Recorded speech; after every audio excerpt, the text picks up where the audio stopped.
Welcome all the dear students to our digital platform Aksaram Pathshala.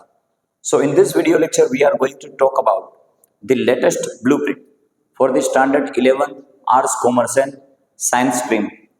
So in this video we are going to discuss the annual exam blueprint, annual exam paper styles. તો વિડીયોની અંદર વર્તમાન સમયમાં તાજેતરમાં જે latest update સાથે નવી blueprint જાહેર કરવામાં આવી છે, રજૂ કરવામાં આવી છે, તેની આપણે સંપૂર્ણ ચર્ચા કરવાના છે. આ પહેલાના વિડીયોમાં આપણે પ્રથમ અને દ્વિતીય પરીક્ષાનું જે માળખું છે બ્લુપ્રિન્ટ પેપર સ્ટાઇલની વિભાગ સાથે સંપૂર્ણ એક્સપ્લેનેશન સાથે ચર્ચા કરી હતી. So in this video lecture we are going to talk about the annual exam. I request all of the dear viewers to watch the video till the end. It will definitely help you to score the maximum and get the better result in your annual exam. So here we go. We are going to talk about the annual exam.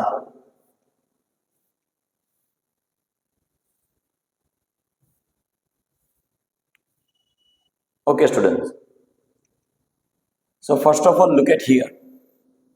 વિજ્ઞાનને science પ્રવાહની જે વાર્ષિક પરીક્ષાની અંગ્રેજી વિષયની જે blueprint છે તેની આપણે ચર્ચા કરવાની છે. So the total marks of the annual exam is 80 as you all know. આના જે સંપૂર્ણ માર્ક જે રહેતા હોય છે તે 80 ગુણ રહેતા હોય છે. 20 માર્ક આપણને ઇન્ટરનલ તરીકે આપવામાં આવે છે. So here we have section A.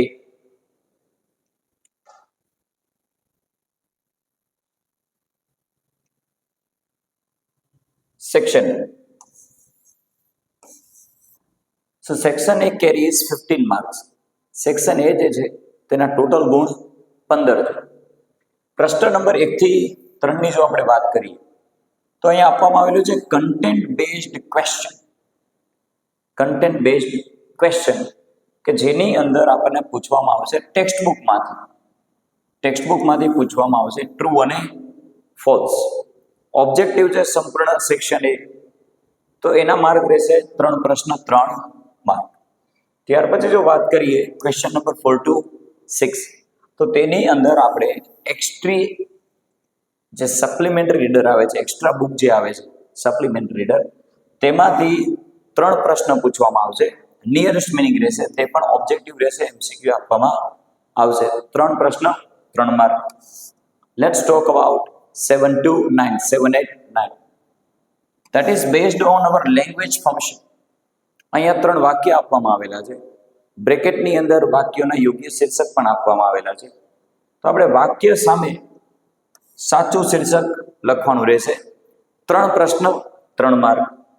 Question number 10 to 12 response to the clues. તો અહીંયા જે હોય છે કમ્પ્લીટ ધ ડાયલોગ રહેશે. 3 ડાયલોગ આપવામાં આવે છે with ABCD MCQs. 3 questions and total marks are 3. 13 to 15. I think everyone's favorite topic.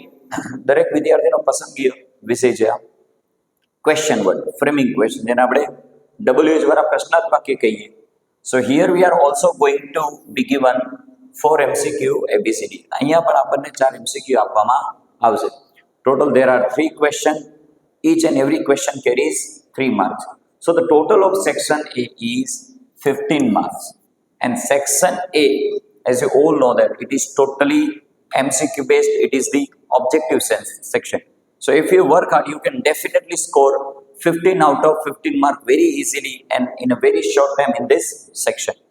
આ સેક્શનની અંદર જો થોડી મહેનત કરીએ તો 15 માંથી 15 માર્ક આપણે મેળવી શકીએ છીએ. After completing section A, let's talk about section B. It carries 13 marks. Section B na total ગુણ છે 13. So here we have question number 16 to 25. So what we are going to ask in this question? 16 થી લઈને 25 પ્રશ્નમાં આપણને શું પૂછવામાં આવશે? પાઠ્યપુસ્તકમાંથી 5 paragraph આપવામાં આવેલા છે. દરેક પેરેગ્રાફના નીચે 2 પ્રશ્ન છે. આમ કુલ 3 પ્રશ્ન રહેશે. Answer the question from the given paragraph.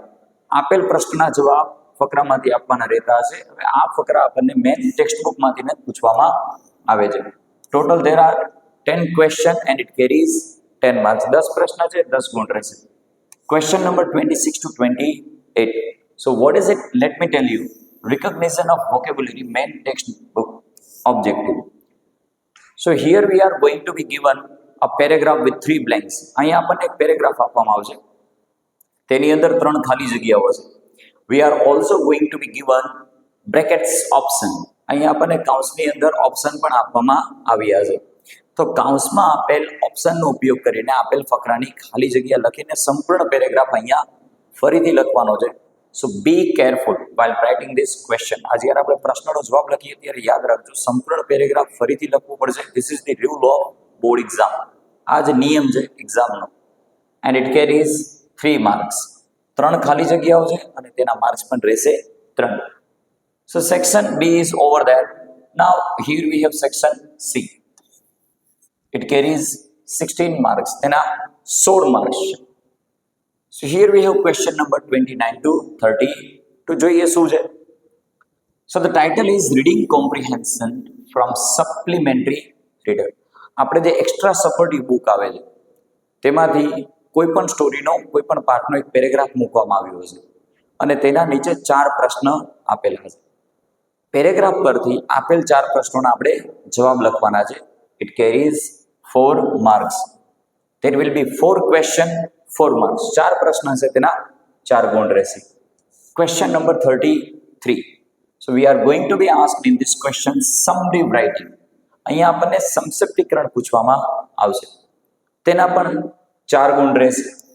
Okay, તો સંક્ષિપ્તીકરણ એટલે આપેલ ફકરાનું 1/3 પાર્ટમાં 1/3 ભાગમાં રૂપાંતર કરવાનું રહેતું હોય છે. And we also have to give the title according to the given stories. આપણે કહાની પ્રમાણે યોગ્ય શીર્ષક પણ આપવાનું રહેતું હોય છે. શીર્ષકનો 1 ગુણ છે અને ડિસ્ક્રિપ્શનના 3 ગુણ છે. નાઉ here we have 34 to 37. This one is also reading comprehension but from the current newspaper. We also call it news clipping. અહીંયા આપણને તાજેતરમાં બનેલી કોઈ પણ ઘટના કે પ્રસંગની ન્યૂઝ આપવામાં આવેલી હશે, જેને આપણે ન્યૂઝ ક્લિપિંગ કહીએ છીએ. તેના નીચે 4 પ્રશ્ન હશે અને 4 પ્રશ્નના કુલ ગુણ રહેશે 4.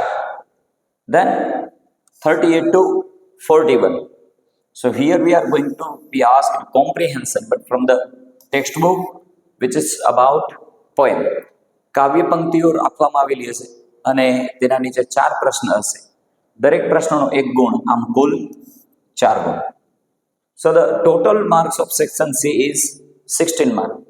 Section C is completely based on comprehension.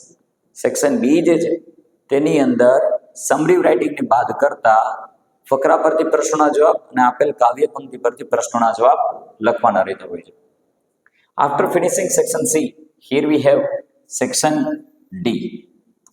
That is also have 16 marks. તેના પણ 16 માર્ક છે. But let me tell you before we go ahead, આપણે આગળ જઈને પહેલા ચર્ચા કરી લઈએ. Section D is totally grammatical section. અહીંયા સંપૂર્ણ આપણને ગ્રામર પૂછવામાં આવે છે. So let's have this section with complete detail and explanation. Here we have title 42 to 43, પ્રશ્ન નંબર 42 અને 43. ટ્રાન્સફોર્મેશન. તો અહીંયા આપણને ચેન્જ ધ ટેક્સ્ટ પૂછવામાં આવે છે કે જેની અંદર હેડિંગમાં આપણને સૂચનામાં આપવામાં આવેલું છે ડુ એઝ ડાયરેક્ટર અને સ્ટાર્ટ લાઈક ધીસમાં કમાન્ડ પણ આપવામાં આવે છે. તો 2 પેરેગ્રાફ આપવામાં આવેલા છે. બંને પેરેગ્રાફમાં એક તો આપણને ચેન્જ ઇન ટેન્સ પૂછે છે અને બીજું જે છે તે છે ચેન્જ ધ વોઇસ. એક પેરેગ્રાફ કાળ પરિવર્તનનો રહેશે અને એક પેરેગ્રાફ જે છે એ એક્ટિવ પેસિવ માટે રહેશે. Each paragraph carries 2 marks. So there will be 2 paragraphs and the total marks of them are 2. 2 paragraph રહેશે, દરેક પેરેગ્રાફના 2 ગુણ હોવાથી બંનેના કુલ ગુણ રહેશે 4. Then we have question number 44, that is reported speech. Here we are going to be given paragraph or narration in direct speech. અહીંયા આપણને direct સ્પીચમાં conversion આપેલું હશે and we are going to be asked to convert the same narration into indirect speech. આપેલ ડાયરેક્ટના નેરેશનનું આપણે indirect નેરેશનમાં રૂપાંતર કરવાનું રહેતું હોય છે and it carries 3 marks. તેના 3 ગુણ છે. તો રિપોર્ટેડ સ્પીચ એટલે થઈ ગયું direct indirect. Let's talk about 45 to 47. So complete the sentence, that is also based on language. Complete the sentence, અધૂરા વાક્ય આપેલા છે, કૌંસમાં આપણને કમાન્ડ આપવામાં આવ્યો છે જેમ કે સમજી લો એક્સપ્રેસિંગ સપોઝિશન થઈ ગયું, showing suggestion, showing advice, alternative choice, આ બધા ટાઇટલ આપવામાં આવેલા હશે. But here I have good news for you. અહીંયા સારા સમાચાર એ છે that this topic is totally objective. અહીંયા પણ આપણને MCQ આપવામાં આવશે. In old blueprint there were no options. જૂની આના પહેલાની જે બ્લુપ્રિન્ટ હતી, પેપર સ્ટાઇલ હતી, તેમાં ટોપિક તો પૂછવામાં આવતો હતો પણ તેની અંદર કોઈ ઓપ્શન નતા આપવામાં આવતા. હવે અહીંયા આપણને ઓપ્શન પણ આપવામાં આવ્યા છે to complete the given half sentence. આ ઓપ્શનનો આપણે ઉપયોગ કરીને અધૂરું વાક્ય પૂરું કરશું. So we can easily get here 3 out of 3 marks. Then let's talk about 48 synthesis. Now what is the synthesis? Synthesis શું છે? અહીંયા આપણને 3 કે 4 વાક્યોનો એક પેરેગ્રાફ આપેલો છે અને આ પેરેગ્રાફને આપણે સંયોજક વડે અર્થપૂર્ણ રીતે જોડવાનો હોય છે. સંયોજક જેમ કે and, but, so, therefore, because થઈ ગયું. સૂચનાની અંદર આપણને કહેવામાં આવેલું છે combine the sentence. So it carries 3 marks. ઓછામાં ઓછા 3 વાક્ય આવી શકે પેરેગ્રાફમાં અને વધુને વધુ 4 વાક્ય આવી શકે. Then let's talk about editing 49 to 50. Editing. અહીંયા એક પેરેગ્રાફ આપવામાં આવેલું છે. પેરેગ્રાફની અંદર 3 ખાલી જગ્યાઓ છે અને દરેક ખાલી જગ્યાની બાજુમાં કૌંસમાં આપણને 3 ઓપ્શન્સ આપવામાં આવ્યા છે. આ 3માંથી સાચો ઓપ્શન પસંદ કરીને આપણે એડિટિંગનો જે પેરેગ્રાફ છે તેની બ્લેન્ક્સ પૂર્ણ કરવાની રીત હોય છે. સો there will be 3 blanks and total 3 marks. So editing is also easy here. પહેલાની બ્લુપ્રિન્ટમાં જે એડિટિંગ રહેતું ત્યાં આપણને અંડરલાઇનેડ વર્ડ આપવામાં આવતા હતા અને અંડરલાઇનેડ વર્ડ સુધારીને ફકરો ફરીથી લખવાનો રહેતો. પણ જે નવી બ્લુપ્રિન્ટ જે છે તે સહેલું થઈ ગયું છે.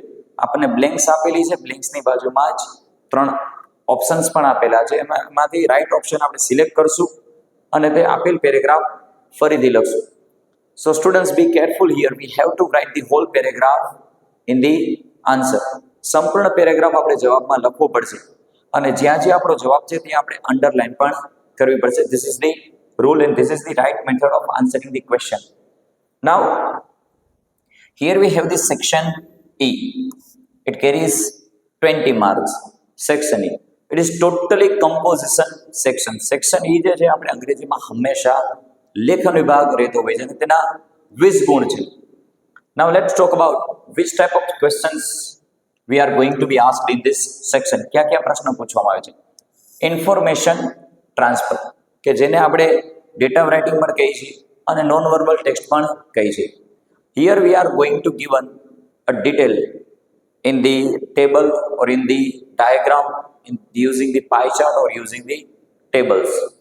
ટેબલ દ્વારા, ગ્રાફ ચાર્ટ દ્વારા, પાઈ ચાર્ટ દ્વારા આપણને કોઈને કોઈ માહિતી આપવામાં આવી છે અને આ આપેલ માહિતીનું આપણે લેખિતમાં વર્બલ ટેક્સ્ટમાં ડિસ્ક્રિપ્શન આપવાનું રહેતું હોય છે. So there is 1 question and it carries 4 marks. Data રાઇટિંગના આપણને 4 માર્ક આપવામાં આવે છે. Then let's have question number 53. So here we are going to be asked paragraph writing. In simple language we say essay writing. અહીંયા આપણને નિબંધ આપવામાં આવે છે. So we are going to be given 3 options. Out of 3 we just have to select 1 subject. અહીંયા આપણને 3 subject આપવામાં આવ્યા છે અથવા 3માંથી એવો સબ્જેક્ટ પસંદ કરશું કે જેની અંદર આપણને વધુને વધુ માર્ક મળી શકે. પહેલા આપણને નિબંધમાં 2 જ ઓપ્શન આપવામાં આવતા હતા. હવે નિબંધમાં ઓપ્શનમાં 3 વિકલ્પ આપવામાં આવે છે and it carries 6 marks. Then let's talk about speech writing or application writing. We have to either write speech or the application.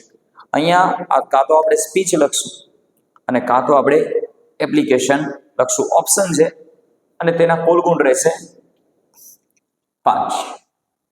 Then question number 55. Email writing અથવા તો રિપોર્ટ રાઇટિંગ. આપણે ઈમેલ અથવા રિપોર્ટ આપેલ 2માંથી કોઈ પણ એક વિષય પસંદ કરી શકીએ છીએ. ઓપ્શનલ છે ઈમેલ અને રિપોર્ટ અને તેના પણ કુલ ગુણ રહેશે 5. So this is how section E is all about 20 marks and the total marks we have discussed is 80. આપણે વાર્ષિક પરીક્ષાની પેપર સ્ટાઇલની ચર્ચા કરી કે જેના કુલ ગુણ છે 80. Thank you for watch this video till the end. I hope you guys, this video will definitely help you to get the maximum marks and make your result best from the better in your annual exam. Today is over here. I will back with a new interesting and very useful video lecture. Till then, everyone, you just take care.